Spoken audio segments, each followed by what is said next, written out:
Hello नमस्कार, मैं doctor Pradeep Kumar from शब्द रिहैब सेंटर। आज हम लोग बात करेंगे कोपिंग स्किल के कौन कौन से कंपोनेंट होते हैं जिसके ऊपर हमें काम करने की ज़रूरत पड़ती है बच्चे के अंदर। और कोपिंग स्किल को समझने के लिए हमें ये समझना पड़ेगा पहले कि कोपिंग स्किल होता है क्या है। देखिए, जब भी बच्चा कोई बिहेवियर आता है, बच्चा कोई बिहेवियर दिखाता है तो उसको वो कैसे मैनेज कर पाता है। यानी कि जब उसको लग रहा है कि मुझे गुस्सा आ रहा है तो उसको वो समझ पा रहा है कि नहीं समझ पा रहा है, क्या वो अपने गुस्से को कंट्रोल कर पा रहा है कि नहीं कर पा रहा। जब भी बच्चा आपका बहुत ज़्यादा एंजाइटी फ़ील करता है तो उसको ये समझ में आ रहा है कि क्या मैं उस काम को, मैं उस एंजाइटी को कैसे मैनेज कर सकता हूँ, मैं अपने आप को कैसे रिलैक्स रख सकता हूँ।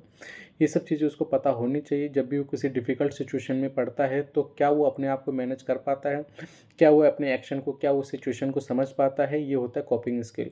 तो कोपिंग स्किल होने के ऊपर बच्चे के साथ जब हम काम करते हैं कोपिंग स्किल के ऊपर, तो बच्चे के अंदर क्या-क्या चीज़ें होनी चाहिए जिसको जब भी बच्चा कोपिंग स्किल का यूज़ करेगा।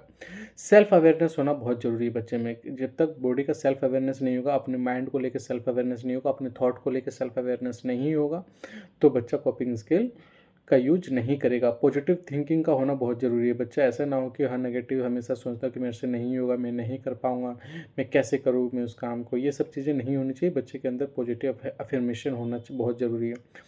रिलैक्सेशन टेक्निक के बारे में बच्चों को पता होना चाहिए कि जब भी मुझे कुछ दिक्कत हो रही तो मैं अपने आप को कैसे रिलैक्स रख सकता हूँ।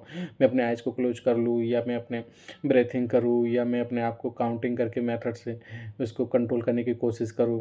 प्रॉब्लम सॉल्विंग स्किल्स का होना बहुत ज़रूरी है। मेरे बाकी वीडियो में प्रॉब्लम सॉल्विंग स्किल्स के कौन-कौन से कंपोनेंट है कि जो चीज़ें बच्चे में होनी चाहिए। तो प्रॉब्लम सॉल्विंग स्किल्स बहुत अच्छे से होनी चाहिए। सोशल स्किल्स होना चाहिए बच्चे में।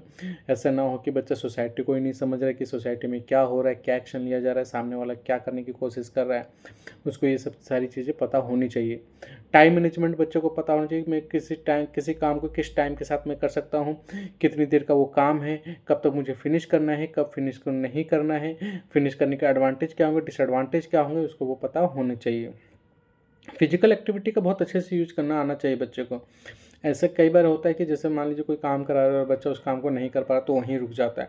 उसको आगे का पता ही नहीं लगता कि मैं कैसे अपनी बॉडी का यूज़ कर सकता हूँ, कैसे मैं अपने जॉइंट का यूज़ कर सकता हूँ, कौन से बॉडी पार्ट का यूज़ करूँगा तो उस काम को सॉल्व किया जा सकता है।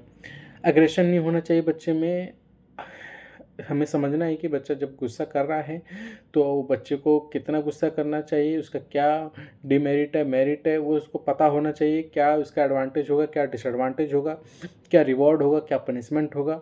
उस एक्शन को लेके बच्चे को थोड़ा-सा आइडिया हमें देना पड़ता है ताकि बच्चा जब किसी कंडीशन में आए, बच्चा किसी सिचुएशन में आए, बच्चा किसी एनवायरनमेंट में आए तो उसको ये समझ में आना चाहिए कि मुझे कहाँ गुस्सा कितना करना है, कहाँ नहीं करना है, क्यों नहीं करना है, किस एनवायरनमेंट में मुझे कैसे अपने आप को अडॉप्ट करना है। तो एडेप्टेबिलिटी भी बहुत अच्छे से होनी चाहिए बच्चे में। असर्टिवनेस होना चाहिए बच्चे में। So thank you so much मुझे सुनने के लिए। इन सब कंपोनेंट के ऊपर काम कीजिए और अपने बच्चे के अंदर कॉपिंग स्किल लेकर अपने बच्चों को मैनेज करना सिखाइए कि वो अपने बिहेवियर को कैसे मैनेज कर सकता है। So thank you so much, बहुत बहुत धन्यवाद।